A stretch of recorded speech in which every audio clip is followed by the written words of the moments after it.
2081 फागुन 19 गते दशरथ रङ्गशालामा केपी ओली कप फुटबलको फाइनल थियो। रङ्गशालामा दर्शक खचाखच थिए। आफ्नै नामको फुटबल प्रतियोगिता हेर्न आएका थिए केपी शर्मा ओली। र केपी शर्मा ओली त्यतिखेर प्रधानमन्त्री थिए। फुटबल म्याच चलिरहँदा दर्शकहरूले केपी ओली विरुद्ध नाराबाजी गरे। त्यसपछि रङ्गशालामा खटिएका एमालेका गुन्डा दस्ता अर्थात् युवा सङ्घका कार्यकर्ताले ओली विरुद्ध नारा लगाउने दर्शकहरूलाई कुट्न सुरु गरे। एमाले रङ्गशालामा युवा सङ्घका 4000 जना गुन्डा खटाएको थियो। ती गुन्डाहरूको काम थियो कसैले पनि केपी ओलीको विरोध गरेमा तह लगाउने। नभन्दै फुटबल हेर्न आएका दर्शकहरूलाई युवा सङ्घका गुन्डाहरूले प्रधानमन्त्री केपी शर्मा ओलीकै अगाडि कुटपिट गरिदिए। 2074 को पुसमा जाजरकोटमा युवा सङ्घका गुन्डाहरूले एकजना वडा अध्यक्ष कुटे। जाजरकोटको भेरी नगरपालिका वार्ड नम्बर 7 का वडा अध्यक्ष चन्द्रबहादुर साई र उनका छोरा महेन्द्र बहादुर साईलाई युवा सङ्घका गुन्डाहरूले कुटेर गम्भीर घाइते बनाए। कारण थियो वडा अध्यक्षले आफूलाई ठेक्का नदिएको। कुट्ने मात्र कहाँ हो त, युवा सङ्घका केटाहरूले त पिस्तोलबाट 3 राउन्ड गोली समेत चलाएका थिए। र भगवानको कृपा भन्नुपर्छ, साईका बाउ छोरालाई गोली लागेन। ठेक्कापट्टा र व्यवसायीहरूसँग असुली धन्दा चलाउने र पैसा नपाएपछि कुटपिट गर्ने त युवा सङ्घको पुरानै चरित्र हो। आजभोलि महेश बस्नेत नेता भए पनि उनी खासमा यस्तै गुन्डा हुन्। र केपी ओलीको आशीर्वाद पाएका बस्नेत नै युवा सङ्घका आइकन हुन्।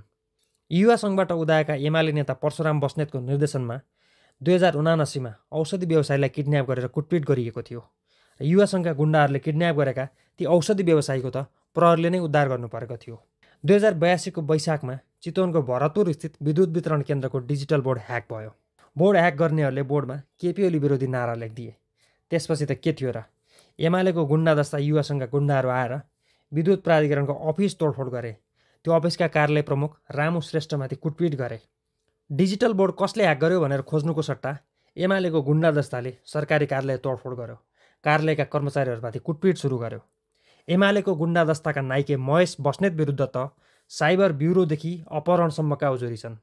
तर जब महेश बस्नेतलाई समाउन प्रहरी सक्रिय हुन्छ, युवा सङ्घ ढुङ्गा लाठी बोकेर सडकमा उत्रेर प्रशासनलाई थर्काउँछ। शासन र सत्ताको आडमा महेश बस्नेत मात्र होइन, एमालेको यो गुन्डा दस्ता वर्षौँदेखि नागरिकहरूलाई आतङ्कित पार्दै आएको छ। 2077 मा महेश बस्नेतले जनता समाजवादी पार्टीका सांसद सुरेन्द्र यादवको अपहरण गरे। बस्नेत विरुद्ध प्रहरीमा उजुरी पर्यो। तर सत्तामा केपी ओली भएकै कारण प्रहरीले महेश बस्नेतलाई पक्राउ गरेन र त्यो उजुरी आजसम्म पनि यथावत छ। 2080 मा महेश बस्नेत विरुद्ध बलात्कार, भ्रूण हत्या र चोरीको उजुरी पर्यो। तर सत्ताको आडमा महेश बस्नेत यसपटक पनि जोगिए, जबकि बलात्कार र भ्रूण हत्या गम्भीर फौजदारी अभियोग हुन्। युवा सङ्घ नामको यो दस्तामा अपराधीहरू मात्र छन्। तस्कर, बलात्कारी, गुन्डा र असुली धन्दा चलाउनेहरूको झुन्ड हो युवा सङ्घ। यो सङ्घको नेतृत्वमा जो भए पनि यो सङ्घलाई केपी शर्मा ओली र महेश बस्नेतले चलाउँछन्। तपाईँ आफै एकचोटि कल्पना गर्नुहोस् त, आफ्नै नागरिक कुट्न लगाउने केपी शर्मा ओली र उनको गुन्डा दस्ता युवा सङ्घ तपाईँ हाम्रो कसरी हुन सक्छ?